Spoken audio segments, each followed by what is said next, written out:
تازه خبر له خوست څخه. په خوست کې بې پیلوټو الوتکو هوایي برید کې د TTP او القاعده ډلې 2 غړي وژل شوي دي. سلام، وخت مو بخیر. پام وکړئ د نن ورځې تازه خبر ته.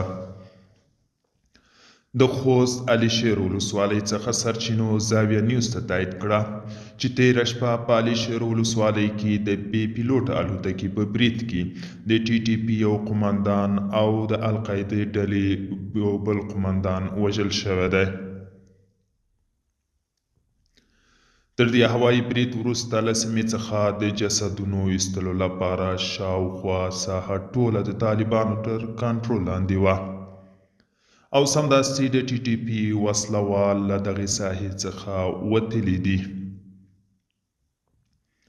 د زاویه نیوز خبریال له محلي منابعو سره په اړیکه کې ده ترڅو د پیښې نور جزئیات ترلاسه کړي او له تاسو سره شریک کړي. دوستانو، دا و د نن ورځې چمتو کلی خبر. تر بیا هم په الله سپارم. ښې چارې.